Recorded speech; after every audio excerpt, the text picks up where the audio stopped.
How we doing? Good. Good morning, man. Good morning, man. Good morning. How are things going? Going good. How about yourself? Man, I can't complain. I can't complain, man. It's pretty early for you out there, huh? It's 9 o'clock. Yeah, it's 9 o'clock, so pretty standard. Early bird catches There the worms. you go. Yes, sir. Welcome to the 81 Podcast. It is your host, Asif Ali. I'm joined today by former TCU defensive back, member of the 2014 number 3 ranked Peach Bowl championship team, defensive back, NFL prospect, Kolby Griffin. Colby, how you doing today, brother? Man, I cannot complain, man. It's a beautiful day. It's real cold here in Houston, but man, it's happy to be alive, man. Yeah, good time to be alive. Obviously, how was your New Year's, by the way? It was good, man, to be honest. Yeah. Thanks to, COVID and all that. We didn't do what we usually did. Just myself, my wife, 3 kids. We were asleep by I want to say like 8 o'clock. woke back woke back up for the like the ball drop and went right back to sleep, man. It was funny. Crazy. It's Yeah, funny. No. exactly. Real wild party, man. No, it's crazy because for me, I always sleep during New Year's. This is the only year I actually got to stay up, and it wasn't by I didn't want to. I fell asleep around like 8 or 9, and then I woke up right at like 11:52, and then and I couldn't go back to bed. I'm like, oh shit! I'm like, all right, Happy New Year's! Like I stayed Hey. up. I'm just in my bed, just like posting on Facebook. So, Exactly. yeah. So I mean, all right. No, I mean, so obviously you're from Houston, right? You're a Houston native. Yep. Yep. Hmm. Because you got the Astros hat. I see you got that going Absolutely. on. Yes. Absolutely. Always. Always. So yeah, talk to me about kind of your early life and your upbringing. Was football your first sport, and pretty much what kind of inspired you to play at an early age? Okay. So yeah, man, I actually been playing football since I was 4 years old. Wow. Yeah. I started playing football when I was 4. Played flag when I was 4. My parents actually signed me up for the tackle league when I was 5. Even though like you're supposed to start at like 6 or 7. But I wanted to. I always wanted to play ball. Man, I had 2 older brothers growing up. They were big into football, and man, from the first time a football touched my hand, I was just in love with it. Like Yeah. it I hate to use like that cliche, like, it was natural and all that, but like, man, it was one of the first times in my life where I just like, it just felt right. And it's always felt right. You know what I mean? Ever since then. Yeah, 100%. And kind of, with 2 older brothers. For me, I also have 2 brothers, one older, one younger. It's kind of just naturally ingrained, right? Because Right. I got these boys through playing, so I'm just flashing. Hey, But yeah, pretty much with that, bro. I mean, kind of like that. Kind of what to your point. When you have that influence, you just kind of naturally kind of get grandfathered, I guess. Into it. You know what I mean? So right. yeah. So pretty much, you played since you're 4. Were you always a DB, or did you play? I'm sure you played multiple positions, right? Right. So actually, I didn't even touch defense until I got to middle school, man. Okay, middle Or, school. well, full time, I guess, because I was a quarterback. Oh wow. Yeah. So I thought I was gonna be the next Mike Vick, man. So the reason I actually wear 12, and the reason I've always worn 12 is because was for Randall Cunningham. Cunningham. Okay. Yeah, Randall Cunningham was my guy, Yeah. man. So like my older brothers liked him, my dad liked him, and never was like an Eagles fan or anything, but I just loved the way like Randall Cunningham was out there dipping and dodging and making plays on the run. And back then, like that was rare, right? So like there Yeah. wasn't like the Lamar Jacksons, there wasn't the Mahomes, the Watsons. So like to see that in the NFL was like whoa. Yeah. And so I started off playing quarterback, and then on defense, I would play like I played like defensive end or middle linebacker. I played free safety. I played corner. It wasn't, but in little league, you pretty much play wherever, right? Yeah. Yeah. And I was the team's quarterback, so I rarely played on defense. And then I got to middle school, um, played quarterback, running back, and DB. And then my freshman year of high school, um, the spring, I tore my labrum right when I transferred to St. Pius. I tore my labrum in my throwing shoulder, and pretty much to to get back on the field, and I knew for sure I wanted to be a varsity football player. Pius was just coming off a state championship. It was had a lot of starters coming back, and like Yeah. I knew I wanted to get on that field. So I was like, man, I got to figure out where I can get on the field immediately, and I can't throw right now. So what can I do to get better and what position can I make the field at. So I went into track. I ran track with a torn labrum. We ended up winning the 4x1 and 4x2 state championship my freshman year. Mm-hmm. And Nice. then football coaches were like, well, the kid can run. So Right. let's put him at corner. From the corner. Yeah. Yeah. And then my sophomore year, made first team all state. Started getting recruited by like the Big 12 schools. Like here in Texas, those are typically the schools that reached out to you first. So like I remember my first letter came after my second game sophomore year from Kansas. Mm-hmm. Then Baylor started visiting me at the school. U of H started recruiting me heavy. Texas A&M, TCU, those schools started coming in. And then I got my first offer. I got my first verbal offer like after like game 7, game 8, and then my first written offer came in that spring. So And yeah. Yeah, and so talk to me about who was the first to give you the written offer, and kind of what was your thought process when you got that? So Baylor was my first written offer, man, and man, it was a real, to be honest, it was a real emotional experience, man. Right. So growing up, like no one in my family had been to college, like my mom or my dad or anything like that. My brothers didn't go, and it was just like like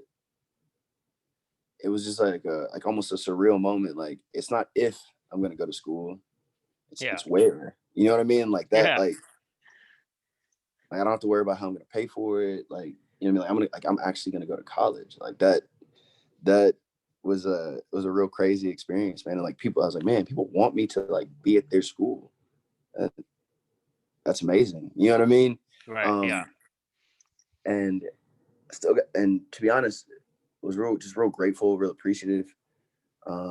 Obviously, Baylor turned into a powerhouse the last few years, and when they offered me, they had RG3. He had just gotten there. He was probably a sophomore because my sophomore year in high school, and like you could see the potential of what Baylor was going to be, and I just thought it was real cool that they would reach out and offer me, man, and went from there. There, pretty much. So you went to but you ultimately decided to go to TCU, correct? Yeah, so I committed to TCU super early, man. I committed to TCU the spring of my junior year. So I went to their. That's funny. I went to their junior day, and junior day is typically where they've narrowed down the top prospects they want to look at, and typically you're gonna leave with an offer. And, if you get invite to you get an invite to junior day, like it's pretty much like they're gonna give you an offer. But I guess what really set TCU apart from me, man, is I was the first kid they brought in that day on junior day. Yeah. Like shit. Yeah, like man, and I'm sitting here with like, this guy's an All-American, like this guy's all state, this guy's blah blah blah. Like I've seen these guys on Rivals and Scout and ESPN and all that. And they're like, yeah, so we want you to officially be the first member of our 2011 class. And I was like, what? Like, Yeah. me? Like, you know what I mean? Yeah. And I had, and at this time, like TCU was considered like a smaller school because they were like in the Mountain West and stuff like that. But they'd already played they'd won the Fiesta Bowl, or played in the Fiesta Bowl. They were getting ready to play in the Fiesta Bowl actually, but like, they'd been known for like being like the upset school, right? Like they upset OU or like they upset Utah and stuff like that. But growing up, LT was my favorite football player, right? So like I grew up in a weird time in Houston where like we didn't have the Oilers had left, the Texans hadn't come in yet till like 2002. Yeah. 2002, 2003 was their first season. So like there was a period of time where Houston didn't have a football team. So like I just followed players, and LT was my favorite player. So I followed TCU because that's where LT went to school, right? Yeah. And so it was like that was almost surreal. And then like there were just like so many little things about TCU that like stuck out to me. Like, so my middle name is Amon, right? AMON. And TCU Stadium is Amon G. Carter. It's AMON. I'm like Amon Griffin. I was just like, man, there's a Colby dorm on campus. Man. My favorite color is purple, man. It just all worked out. You know what I mean? Like, I was like, I was like, yeah, this is It's it. So, lit. It's lit. right. So I committed really, really early, man. And that was my one and only official visit was to TCU. Went to school there, and the rest is history, as they say, man. Well, that's just history, right? And so Yeah. obviously, I think was your freshman year. You guys were you guys ranked at all from your freshman to junior year, or were you guys kind of? And what was how was your experience transitioning from high school to TCU to a 4 year? Yeah, so it was definitely a weird transition, right? So Right. and I so now I'm a mentor, I coach, and I personally train a lot of high school kids, right? Right. So I've had this conversation numerous times, but I went from being, you know, a real big fish in a real small pond. Right. So I was a three-time All-State DB in high school. I was an ESPN 150 kid. I was all Catholic All American and all these things, all these accolades, right? And then you go to school and like we had the highest ranked recruiting class that TCU had ever seen, Wow. right? So my year the year we came in was directly after TCU won the Rose Bowl, finished number 2 in the country, right? So Nice. this is the best group of recruits that have ever walked on campus at TCU. Right. So like everybody's good, you know what I mean? Like, not to mention this team just came off winning the Rose Bowl, so like the guys that were already there were good. You know what I mean? And Right. it's just crazy. Like I went from being like the fastest, most athletic dude in the room to being like, damn, I might be like the 7th or 8th most athletic dude like in this conversation. You know what I mean? Yeah. Like, so that was a transition, man. Also, um, just waiting your time, right? So I went from being like a 3-time All-State guy to I redshirted my freshman year. When Okay. I got to TCU, man, I weighed 163 pounds. I mean, I could roll. I was a 4'4" guy, but I was just small. And then Right. so I redshirted, and then we went 11-2. I think my redshirt year, and we won the Poinsettia Bowl against Louisiana Tech. And then right after the season ended, it was announced we were joining the Big East. Right, we were going to join the Big East. We were going to play against Miami and Syracuse and Connecticut and those schools and Pittsburgh and blah blah blah. Yeah. 4 weeks later, the Big East folded. Like, you know what I mean? So like, Right. so I was like, okay, what the hell's gonna happen? And then, Miami and Syracuse, those schools, they joined the ACC, and Right. we were like, shit, do we go back to the Mountain West? Like, do we try to join like another Power Five? Blah blah blah. And then we got into the Big 12, and I remember that night was like a party on campus, bro. Like the whole city of Fort Worth was just crazy lit. Like, oh my god, we finally got a seat at the table, right? Like, we're with the big Finally. boys. We're gonna do so well and blah blah blah.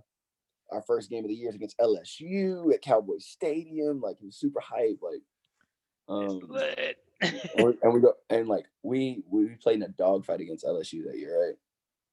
Yeah. And then we finished 4-8. Like, like what? Like, and then the next year, we went 7-6, played in the Buffalo Wild Wings Bowl, right, against Michigan State. And they had this one guy who was kind of decent. His name was Le'Veon Bell. Ooh. Yeah, he was all right. Like, dude, that guy was unbelievable. I know, He was right? unbelievable. So like off like 16 or 17 touches, he had like 150, 160 yards that game, a couple tugs. Automatic. Automatic. Yeah, like, you know what I mean? Like, it was crazy. So that year I was a backup to a guy named Jason Verrett. So he's currently with the 49ers. He's probably gonna be a Pro Bowl guy this year. He was a Pro Bowl as a rookie. Really, really, really, really good player. His helmet came off for a play, right? So I had to run in the game. And I just remember thinking like, all right, I'm in here, I'm gonna do my thing. Uh, at that time I was typically more like a special teams guy, run down on like kickoffs and punts, shit like that. Yeah. And they run an X crack toss, man. And my receiver leaves me. There you go. You're not. Hey, Yeah, yeah, you're there it that. is. There it All right. is. That's what I'm talking Go about. ahead. That's what I'm talking about. Yes, sir. They run an X crack toss, man, and my receiver leaves me. So I'm like, Ooh. okay, this is my chance. I'm Yeah. coming. I'm coming downhill. Yeah. And their fullback picks up our strong safety. So I'm 1-on-1 with Le'Veon Bell. I just throw everything I got at him. Bro, dude ran through me like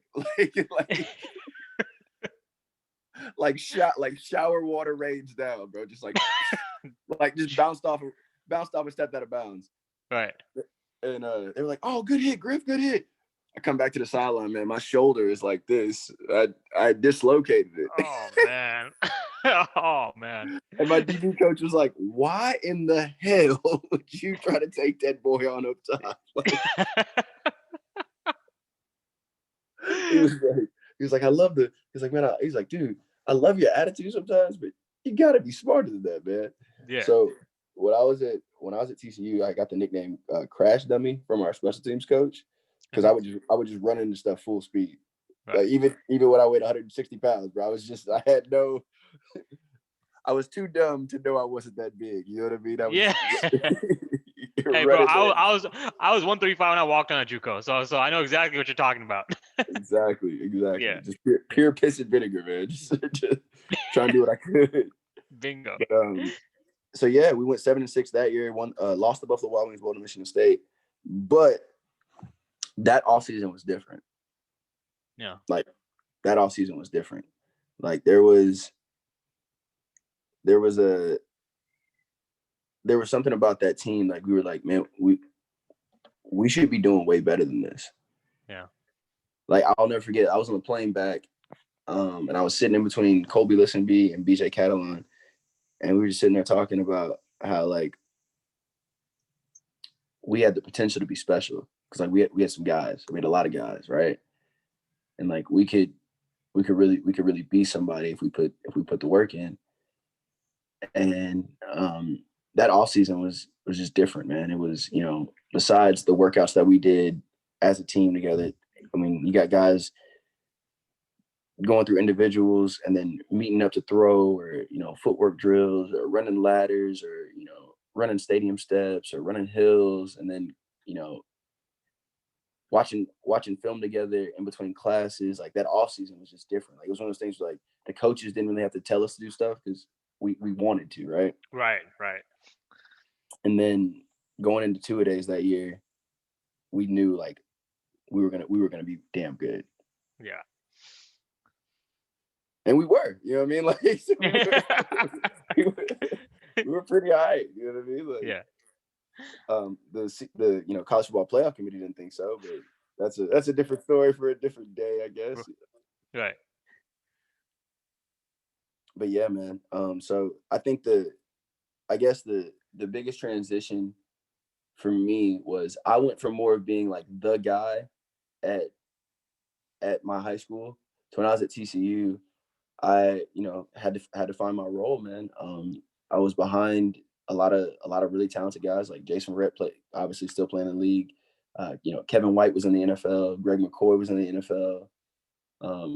Ranthony Tejada played in the league and that been in the XFL. So like I was just in between, 4 to 5 guys that were really, really, really good. And I had to figure out like where my role was, where my niche was, and I found it on specials. And then, all the coaches will tell you, anybody who played with me will tell you, I had kind of like a mentor role on the team, like helping young guys, keeping them out of trouble, telling guys the do's and don'ts of what it meant to be like a TCU football player and things like that. So, and I take just as much pride in that as I did like on the field, right? So like it brings me joy, man, to like look now and see guys like, Ranthony Tejada who got into the league, or Colby Griffin who got into the league, or BJ Catalan, even with like the concussion issues and stuff like that, went back and played in the CFL. Like those are my guys. Like Deontay Gray got a chance with the Texans, and all these things throughout. I can look back and say like, man, I remember sitting down with this player and talking about X, Y, and Z and saying, hey man, you can be special if you do this. Sitting down with this player and saying like, hey man, let's not focus on this, let's focus on this. And I think that's really where like my passion for like coaching and training got started, was in college. Was when I realized that like, as far as like talent wise goes, I felt like I was just as good as those guys, if not better. But for whatever reason, whatever circumstances, I never got the opportunity to show it. But what I think what made me a good teammate was like, what can I do to help this team reach their full potential, whether it be me on the field or me off the field. You know what I mean? 100%. Yeah, because that your story resonates with me personally because I felt the same way. I'm like, okay, I walked into JUCO. I didn't get to play in high school, so I came out fresh, like green Oh as wow. fuck. And this is spring '08 because you're 11. I graduated '08, so I was spring '08, just walking on a spring ball at San Jose College, and my coach, Coach Keith Williams, he coached at Fresno State. He went on to coach at Tulane. He coached in Nebraska, and he Yeah. worked with all the NFL receivers who he coached at San Jose State at that time. So my first practice, James Jones on the Packers is on the ladder, doing the Drew ladder, and I'm just like, what the fuck did I get myself into, bro? Like, yeah, I'm not that. Like I'm not that. You know what I'm saying, bro?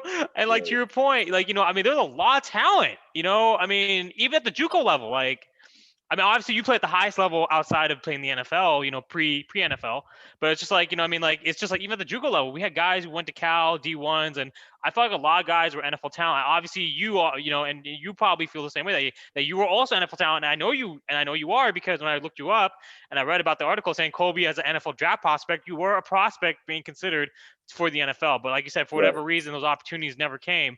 But you're not beating yourself up over it. Your mentality No, is kind of like mine. As long as you're able to give back and you see that input and you see your teachings materialize into something right. greater, then you basically have done your job. Your mission is Absolutely. complete. Yeah. Absolutely. So And to be honest, it came around full circle because so after we won the Peach Bowl, man, let's talk about that season. We talk about your junior. You see, now we got senior year. All right, talk to me. So you're so heading into the season. Go ahead. so heading to the season, man, like we knew we were gonna be like special, right? And Yeah. we wanted to we literally wanted to dominate Yeah. in every aspect of the game. So like one of the things I take pride in from that team that like not a lot of people know, right? Yeah. Is like that year we led the league in kickoff and punt coverage, right? We led the nation in kickoff and punt. So we had the best kickoff team in college football, and we set a record for punt return yards allowed. Right. Right. And like those are two units I started on. So like I take pride in that. But like just something that small, right? Like something that small, like so you gotta understand, like it's a third string linebacker who runs that on kickoff, who knows like this is my job, and I take it just as importantly as the quarterback who's gonna play 70 snaps. And I think that's like Hey, you that's saw what the made that ring. team You saw the special. ring. No, special teams is Exactly. not minimal. It's not minimal. Exactly. Yeah. So go Exactly. ahead. Yeah. And that's what made our team special, man. And um I remember this. I think the second game of that year we played SMU at SMU and beat them like 56-0. Like we Yeah. were just, and there was, I think it was at that moment that like not just some of the older guys, but even some of the younger guys looked around like, oh wow, like we might be like really good this season. Like, you know what I mean? Yeah. Yeah. And then fast forward to us playing OU at home. This is OU with like Baker Mayfield, Samaje Perine, who ended up going on to break the rushing record for yards in a game the next year. He ran for 406 against Kansas. It's crazy. Yeah. Insane. Crazy. But or no, he ran for like 420 because Melvin Gordon ran for 406 because the record was LT at TCU with 405. Then Melvin Gordon broke it. Then Samaje Perine broke it like the next week. But anyways, so we went. OU comes to our house and it was being billed as like, is TCU for real, right? Because like if we can beat these guys, we might be an actual contender.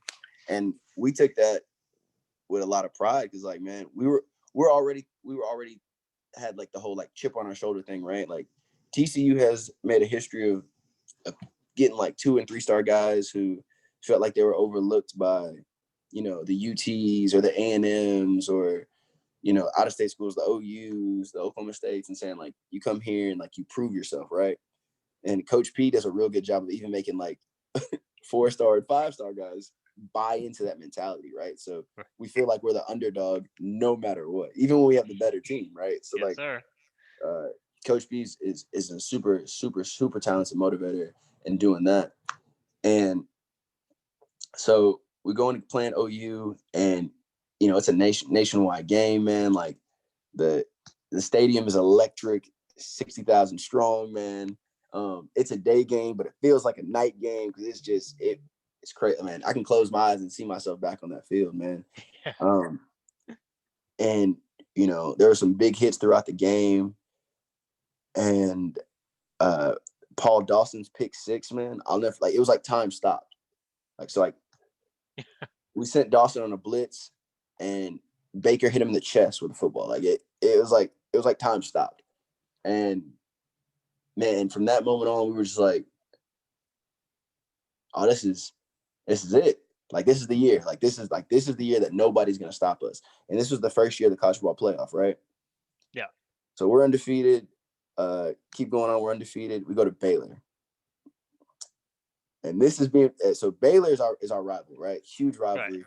Both teams can be 2-10. It doesn't matter. If you beat Baylor, it's a good year, right? If Baylor beats you, it's a good year for them. This is each team's Super Bowl, and we go up, man. We go down there. The game starts. Opening kickoff. We get a huge hit on them. They come, get a 3 and out. We go up 14. They score, right? They get a field goal. The first time they kick off to us, we take it back. And I was on the kickoff return team, and I made the last block for BJ Catalon to take it into the end zone. And I remember thinking, dude, we're up 21-3, and this is we're about to blow these boys out. You know what I mean? Yeah. It's about to get crazy. We're about to blow their ass out. Yes, sir. And then, man, and I tell people all the time, looking back at it, at first, I used to be angry at the refs and stuff like that. Because if you go back and watch the game, 2014 TCU versus Baylor, man, in the second half, we had 12 penalties called against us, and Baylor had 2. Wow. Right. And then there was a very, very controversial no-call PI that took away a touchdown for us because Josh Dotson was wide open in the end zone. And what was that dude's name? Orion Howard, I think. Not Xavier Howard, but something Orion. Just basically tackled him, no call. Yeah. And then there was a phantom PI on us.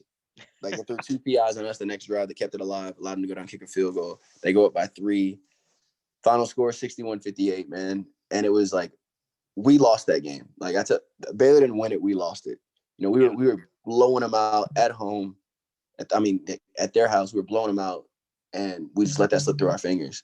And then, but we made a conscious decision in that locker room that we were going to leave no doubt for the rest of the year about who was the better team, because we felt like we were much better than Baylor, even though they beat us by 3. So the rest of that year, man, you look back at us playing West Virginia, blew them out, and West Virginia went on to beat West Virginia went on to beat Baylor that year, which is what caused all the controversy, right? So us and Baylor had identical records. Baylor had beaten us by 3. West Virginia had beaten them by 10. But we blew out everybody else we played. Even, so we end up rising back up the ranks to number 3 in the country. Baylor was sitting at 5, I think, after they lost to West Virginia. And final week of this year, so, college football playoff comes to visit us on campus, and, they meet with our AD and our head coach, and all the talk around the school is man, if y'all win, the Big 12 championship, we're going to the college football playoff. We're number 3 in the country. Top 4 teams go, right? Yeah. And, we won. We beat Iowa State on the final week of the Big 12, 52-3. So we won by 49 points. Wow. Right. So when I tell you, man, it was a party on campus, that the entire city was going nuts. So get out of your mind. Exactly. Yeah. So and we always had, that was a Saturday. We always had meetings Sunday morning, right? So the meeting we had Sunday morning was to watch the college football playoff announcement. How during March Madness, all the teams huddle around the TVs and they sit and wait. That's exactly what it looked like, man. So exactly. I'm talking about, yeah, I know. 105 players, all the coaches, the trainers and that, everybody's sitting around all right, are we gonna because we were you know what, because of the controversy, they might drop us to 4 or something like that. Yeah. But we just knew we were gonna play in the college football playoff. And I remember when that announcement happened that Ohio State had jumped up, and they dropped us out. Right, it was so quiet. You could hear a pin drop in there, like. And the first person I remember saying something was Trayvon, our quarterback, Boykin. He was like, "Man, that's fucked up." Like, and Yeah, it's then fucked up. and then everybody started talking amongst themselves, and Coach P was like, "No, no, no." He's like, "Hey," he's like, "Listen, guys, like, we can only control what we can control." And he was like, um, "In a few hours, I'm sure we'll know what bowl game we're playing in. We'll know who we're playing against, and whoever we play, we're gonna prove to the rest of the country that we deserve to be in the college football playoff." He was like, Yeah. if we'd took care of business in Waco, we wouldn't even be in this position. So we have nobody to blame but ourselves. And like, as a, you know what I'm saying, as an adult looking back at that, I admire like his resolve and like the way he handled that situation. Because I know, in his heart of hearts, man, dude had to be pissed. Like, he's Yeah. probably thinking what more could we have done? You know what I mean? Right. What more could we have done? Our average margin of victory that year was something crazy because we just blew everybody out besides our one loss. And like, what more could he have done, right? And then like, even if you compare resumes, and I've had this conversation numerous times. Ohio State had one loss that year, Right. and it was to a unranked Virginia Tech team that went 5-7, Mm-hmm. who didn't even play in a bowl game. Yeah. Our one loss was to the number 5 team in the country by 3 points on the road. Like, if Mm-hmm. you compare resumes, like there was no argument about who should have been in. Right. But Ohio State got hot at the right time, got in, they won the national championship that year. So the college football playoff defended themselves by saying basically like, we made the right call because Ohio State, won the natty or whatever. But it is what it is. It is what it is. It is But what it, yeah, go ahead. that bowl game, man. So my mom's family is from Georgia, Huh? and you know, so with it being in Atlanta, I have a lot of family in Atlanta. They all came to the game, bro. I had like 35, 40 people at that game at the Peach Bowl. Yeah. And on the opening kickoff, ran down there and made a huge hit. And like, it was like, I've never felt taller. You know what I'm saying? I walked off the field Yeah. 8 feet tall, man. And We jaws up in this bitch, boy. Special teams, exactly, baby. Kickoff squad. Head exactly, on this INC, boy. exactly. Like, set the tone, man. And I already know. Yes, I, sir. I'll send you a picture, man. Like, I remember after that game, I was on the cover of ESPN.com, me and my teammates. It was myself, Kenny Aloka, and a guy named Jawan Story. And it was just like, Nice. and the headline was TCU makes its case. Like, Yes, sir. and the article was about like how like we should have been in the championship and all that stuff. But I don't know, man. It was just like it was a surreal feeling that like, even though my 4-year career hadn't went the way that I wanted to, I went out on like on a real high note. Went Because I on a always bang. exactly. I always like Yeah. envision myself like being that guy, being an All-American that would, especially being like the first commit of my class. Like, I felt like I hadn't lived up to, my potential, at least at the time. And Right. to be able to go out on top like that really was a cool thing. So I graduated that spring, and then I ended up going to Kentucky State to play my 5th year. So as a grad transfer. And that, to be completely honest, man, at the time wasn't something I really wanted to do. So I graduated from school, man, in May, and the NCAA passed a rule that you couldn't re-enroll as an undergrad at your same school. So you had to go to grad Wow. school. Yeah. Right. So if you look at a guy like Case Keenum, or if you look at a guy like because they call it the Case Keenum rule, right? So Case Keenum played 6 seasons at U of H. Yeah. Got a 4-year degree. Right. Because he just re-enrolled as an undergrad student, right? Yeah. Well, the NCAA decided like you can't do that anymore, and you have to be a graduate student to play Bullshit, past your man. 4th year. Yeah. And wait, unless you haven't graduated yet. So I tell people all the time, like, if I hadn't graduated from TCU, I'd have just played my 5th year at TCU. Exactly. It's like I Just got take, punished. just take, Yeah, just take weightlifting. That spring, and then be all right. Okay, now do the full load in this fall. exactly. It's like I got punished for graduating on time. You know what I mean? Like what, man? Right. Who cares? So the deadline had passed to enroll in graduate school at TCU. So like I had to find, this is now June, and I got to find a school that's willing to give, not only willing to let me on their team, but give me a scholarship.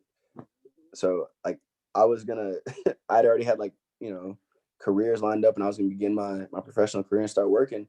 Yeah. And then Kentucky State called me, D2 school, HBCU in Frankfort, Kentucky, man. Um, and they were like, yeah, we got a spot for you like right now, like immediately, like you show up like immediately. Yeah. And I visited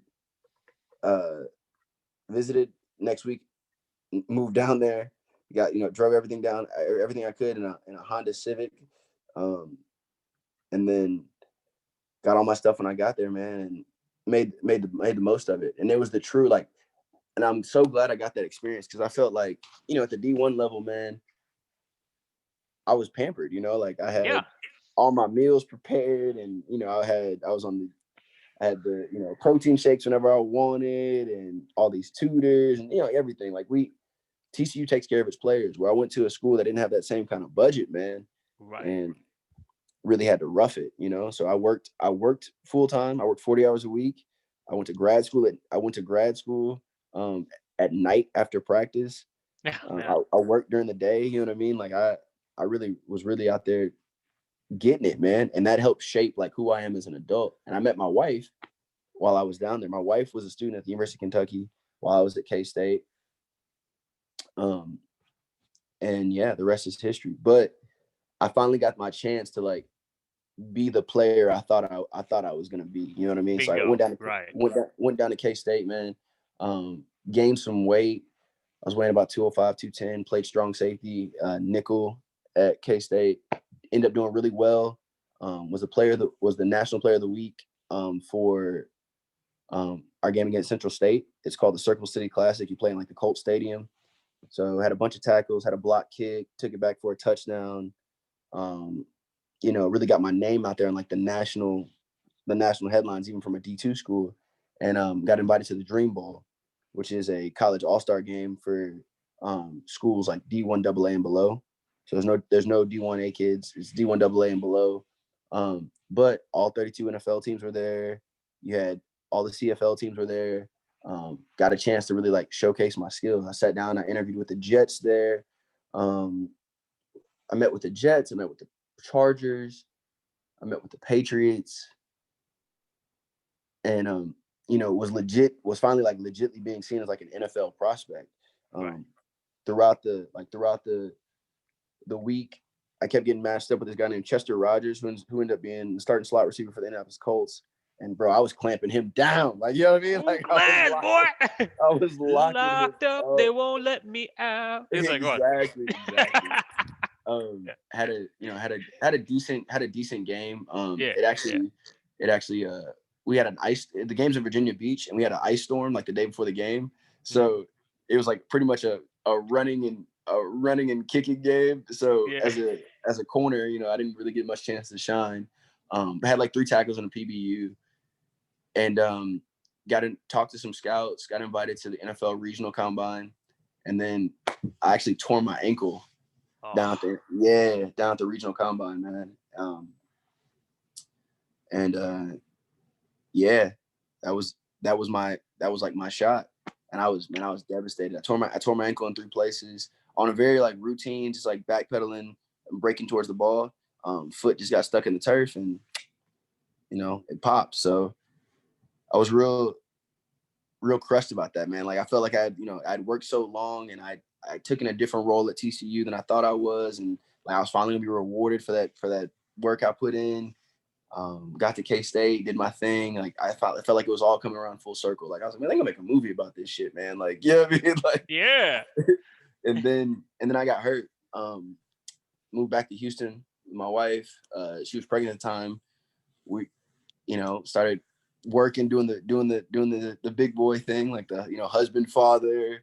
Had a 9 to 5, and I actually got a call from one of my high school coaches here in Houston, and he was like, "Hey, man, are you done playing ball?" And I was like, "Yeah." He was like, "What do you mean you're done?" So this is now 2017. So Okay. I was in the 2016 draft. Right. That'd have been my draft year. And like before I got hurt, a lot of teams were talking about taking a chance on me as like an undrafted free agent. So like the Jets, the Chargers, the Packers, the Patriots. So after that, man, I was bitter. I was done with the game. I felt like the game had wronged me. You know what I mean? Like I felt like Yeah. I had put all this time, all this effort into the game, and I didn't get back what I thought I was gonna get. So he was like, "Man, you done playing ball?" I was like, "Yeah, I'm done." He was like, "All right, well, do me a favor." And I was like, "Okay." He was like, "You know, I run a semi-pro team out here in Houston called the Houston Ducks." He's like, "I want you to come to one practice." Yeah. He was like, "Just come to a practice, man." And he was like, "Just watch it." And he was like, if you don't want to play after watching one practice, I'll leave you alone." He was like, "But I could use some." He's like, "I could use your help on the coaching staff because I know you know." He's like, "I know you've always been a student of the game, and you know what you're talking about." Blah blah blah. And I was like, "All right, man, whatever." Went out there, and I wasn't there for 15 minutes before I had my cleats on. Yeah. I wasn't there for 15 minutes before I had my cleats on, just some one-on-ones, and like really just like got that love of the game back, man. And so I played with the Ducks for 2 years, 2017, 2018. They won their first championship ever in 2017, my first year. I was defensive MVP. They won their second championship in 2018. And then I got approached by an agent, Michael Hayes with Pro Sports Management, was like, "Yeah, man, so like, you know, you got D1 experience, you got college all-star experience, man. Like, you're 26. Or I was 25. He's like, 25, man. Like, you don't want to do nothing different than this, man. Like, you got talent." He's like, "I can see." He's like, "I can see you playing in like the CFL or like arena. Like, obviously the XFL wasn't around at this time in 2018."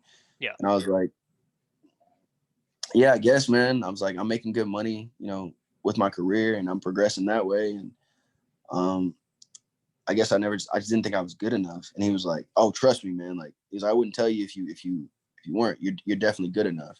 So started shopping me around the arena teams. 2019, I played with the Austin Wild. Indoor. Yeah, indoor ball. Yes, Exactly. sir. Exactly. That's what I got this boy. Indoor. AIF. Cal Yeah, Eagle. okay. Yes, sir. Okay. Yes, Yeah. sir. Yeah. Yeah. Yeah. Yeah. I've heard of them. Yeah. Yeah. Yeah. Good Yeah. team. Good team. Good Yeah. team. And from there, man, that really opened up a lot of doors for me as well. So after that, I sent that film out for me playing with the Wild and got contacted by the Spring League. So the Spring League invited, like, so a lot of people don't know how like the Spring League process works, right? A lot of times you apply to go play for the Spring League, and they either approve you or deny you, right? The Spring League reached out to me and was like, "Hey, would you like to come down to one of our showcases, and test your skills against guys who have, played in the NFL, played in the CFL, you know, at this time, this is 2019, this is the fall of 2019, played in the XFL." I'm like, "Yeah, absolutely, man." Like, I would. So, and I'm gonna be honest with you, man. I went down there with a thought process that like, this is gonna be it for me. Like, this is my, I don't want to say last stand, but like, this is gonna be my test, right? Right. Like, because I obviously I played with and played against guys at the highest level, at TCU, played with and played against guys at the Dream Bowl who are now playing in the NFL, and I held my own. But I'm like, damn, that was 2-3 years ago. Like, I don't know if I'm still at that level, right? So this is going to be a test for me to see if I'm still, if I'm as good as I think I am, right? Because if I go down here and I'm not as good as I think I am, maybe it's time for me to just, focus on something else. Right. And went down there, went down to the Miami showcase, made the All-Star team, was told by Patrick Peterson, senior. So Patrick Peterson Jr.'s father was our DB coach that weekend. And he was saying like I was the best DB there, and he can definitely he could see me. He said I should be a professional football player, and that meant a lot to me because like obviously that guy does nothing but coach and train high level DBs, high level defensive backs. So for him to go out of his way to say that to me, and like we still talk to this day. Like, wow, like me and him still keep in touch. We still talk all the time. And for him to say that to me, like, I knew he wasn't blowing smoke. You know what I mean? Because like there was no reason for him to. Like, there was no reason for him to lie to me. So for him to go out of his way to say that to me really meant like, okay, I can do this. You know what I mean? Like so just added more fire to the grind. And my agent, Michael Hayes, was talking to some CFL teams about me. And we had we had talks with the XFL players office about me getting the XFL. I showed June Jones, who at the time was the head coach of the Roughnecks of the XFL, my film from the spring league. And he was like, man, I love your physicality, love the way you play. Like he's like, I'd love to have you on the team. He was like, but everything goes through the XFL league office. So that's who you have to get through. And then this is now February of 2020. Yeah. COVID hits. Oh, man. So like the CFL teams I'm talking to are like, we don't know if we can bring you into camp because we don't know if we're going to have a season. Right. The XFL is like, we don't know if we're going to be able to finish this season. Right. So at this time, they weren't bringing in any new guys or any players to even get looked at because they don't know if they're going to be able to finish the season or have the funds to pay out their contracts that they've already promised to players that are already on the rosters. Right. So I'm like, damn, again, like I felt like I've done what I'm supposed to do. I put in the work, and then something out of my control hits. But this time, I think that my mentality was just like, fuck it, I made it through worse. You know what I mean? Like, and I've gotten this close twice. Right. Why would I stop? You know what I mean? Like, why would I stop? Yeah. Like, I've gotten this close twice. Like, and it's crazy because I look back now on the Spring League Showcase of 2019 and look at how many guys from that showcase went on to play in the NFL, XFL, or CFL that didn't make the All-Star team. Right. That didn't make the All-Star team that weekend. I was just like, and I went out there with those guys and I showed out, they didn't. So like that's giving me a boost of confidence. So fast forward for 2021, man, I've signed to play with the Wild again this year in the AAL, the American Arena League. Yep. And just gonna see where it goes from there, man. At this point, I'm just kind of trying to focus more on like where my feet are, right? So like not worry about, what this is gonna lead to or if I'm gonna get a shot somewhere else. Just being grateful, man, that I'm healthy again. I can play ball again. And, if this is the highest level I reach or whatever, I'm just going to enjoy it. I'm just going to enjoy where my feet are at. I'm going to just, play the best I can every practice, every game, every snap, every rep, man, and just be grateful and be appreciative of like what this game has done for me, 100%. I mean, to your journey, and I appreciate you kind of going detail, kind of, going the K-State route also. I have a lot of teammates from JUCO who played at HBCUs, and right. Pretty much, obviously, like, I can appreciate, kind of that too. That Dream Bowl is definitely a very prestigious honor. For our listeners who don't know, it's a very prestigious honor to be invited to that. So obviously, you have my endorsement too. If it means anything, that yes, I'm sure that that you could play in the NFL if the chips fell in your favor. So right. But even if you don't, if whatever, like you said, just keep going. So exactly. I appreciate that, man. 100%. So yeah, we got 5-6 minutes. So yeah, let's talk about kind of your coaching and actually before we do that, tonight you mentioned the 2014 Ohio State getting there, right? Yeah. And they played Alabama en route to winning. This because that was a CFP playoff, right? So That was your spot that they took. Correct. So tell me who you got tonight and why. Well, listen, I hate to be bitter and I hate to be that guy. Yes. But man, fuck Ohio State, dog. Hey, there it is, baby. Yeah, my boy. There it is, baby. I hate to be that guy, man. But fuck Ohio State. You understand me? Yeah. Not to mention my cousin, my second, or is he my second or third cousin? I don't know. But Derrick Henry is my cousin. Oh, what? And yeah, so I'm not even the most athletic dude in my family by far, dude. But so damn. With Derrick, me and my cousin, and him going to Alabama, I root for Alabama, right? I really like Nick Saban. Nick Saban recruited me when I was in high school, nice. And I always appreciated like just his like straightforwardness. So, not to backtrack, but basically, a lot of coaches will tell you a lot of different things, right? And I'm not gonna badmouth any coaches or anything like that, but I'll say I could tell when I was talking to Nick Saban that he was telling the truth. Like, right, yeah. And I appreciate that, like, you know what I mean? Because like when he recruited me, he was like, "Listen, son, like you're a little undersized. I love your speed. I love your physicality, but you're a little undersized. He's like, if you come to Alabama, you're probably gonna sit on the bench for 2 to 3 years. Right. He said, but you'll play for a national championship. I guarantee it. Right. And I respect that. You know what I'm saying? Like, he didn't tell me like, yeah, dude, like, fuck yeah, you can come here and start tomorrow. And like, he was like, you know, he's like, I think you'd be a good member of good member of our community. You know, your grades are great. You seem like a great person. He's like, you're a little undersized, but I love your attitude. I love your physicality. I love how fast you are. I love the way you play the game. But if you decide to come, you know, play for Alabama, you'll probably sit for 2 to 3 years.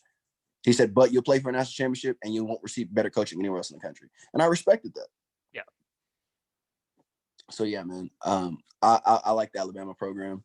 Nothing against anybody who's currently at Ohio State, because to be honest, none of the guys that are there now were part of that organization in 2014, right? There's no coaches left. There's no players left. But fuck Ohio State. Ohio State, baby. We saying like this. We saying it like this. Fuck Ohio State. Fuck Ohio State, baby. Exactly. Exactly. So yeah, all right. man. 100%. Yeah. So we got up. You heard it here first. A1 Podcast. Colby Griffin is picking the Roll Tide to roll, baby. It's Roll game Tide. on. Roll Tide. All right. So I guess with last few minutes, any parting thoughts? Kind of what's in store for you for 2021? And you know, with the coaching and everything, go ahead, share that. Yeah. So actually, my wife and I, we just started a personal training business. It's called K&R Fitness. Feel free to check us out on Facebook, Instagram, K&R Fitness. Also, you can look at my personal page. Instagram is Kolby Griffin 12. Facebook is Kolby Amon Griffin. And basically, man, what I wanted to do is I've been a certified PT since I was like 17. It was my first job in high school. Right. And I've always had a passion for seeing people go from what they are to what they want to be. Right. Whether that's football, whether that's in weight loss, whether that's in whatever, whether it's, you know, you want to gain 5 pounds of muscle, whatever your goal is, there's something about me, like in my soul, that it just brings me joy to see other people reach their goals. And my wife's the same way. So my wife's been a certified personal trainer for a few years as well. And, you know, we go to the gym every day, and like we're always helping people out, you know, like our friends and family, stuff like that. And one day we were just sitting there like, man, why don't we get paid for this? Like, you know what I mean? Like, why not make this like a thing? You know what I mean? Like we do this regularly. Like, why not? Like, I'm here every day. Why should I get paid for it? Right. Facts. So, currently I've been training some baseball players, some football players, some lacrosse players on, you know, speed, agility, explosiveness, change of direction, but also teaching them what it's like to be in a college level weight program, to know what it's like, how you should treat your body off the field, what you should eat, what you put into it, resting, how important that is. So I don't want to be one of those guys who just, you know, takes a kid, trains him, puts it on Instagram, and then the kid doesn't hear from him ever again. Yeah. I'm really focusing on like whole body wellness, like body, soul, and mind. Because like I really want to see these kids fulfill their full potential. You know what I mean? Right. And so yeah, that's my focus for 2021, man. Is building that up, helping as many people as I can reach their goals. Because I found that is what puts me in my biggest state of happiness, man. It's helping other people. It's helping other people do what either they didn't think was possible or they thought wasn't possible for them. You know what I mean? Right. And I think to that point, when you're able to see that again, maybe when you're able to help them reach that objective or that goal and see that materialize, it makes you realize that whatever you're preaching is actually being effective. And that's probably the best feeling in the world, you know? Absolutely. To know that, you know, you made an impact on somebody else's life is it's worth its weight in gold, man. You can't put a price tag on it. You definitely can't. It's priceless. So, you know, I mean, hey, man, Kobe, it was great having you on. You know, I'm gonna have you back on because I mean, this is way too much fun, and we didn't have enough time to get into everything. But you know what? We're gonna do this again. So, and once again, let listeners know where they can find out more about personal training with Kobe KR12 Fitness. Oh yes, please. So follow me on Instagram at Kolby Griffin 12. That's KOLBY GRIFFIN 12. Follow me, DM me, give me a shout out, man. I follow back. I'm not one of those weird people, you know what I'm saying? Like he definitely does. So if you got and we also offer virtual training as well. So even if you're not local to me, we do virtual nutrition programs, virtual training, all those things, feel free to reach out. I would love to see you be your best self in 2021, man. 100%, 100%. You know, all we're doing is making moves 2021, so we're gonna do that. Follow That's Colby right. Griffin at Colby Griffin 12, Colby M on Griffin. Colby, man, have a great rest of Monday. Go. Hey, man, let's roll tide, and then we'll have you back on again, brother. Take care. All right, brother. Have a good one. You too. Take care.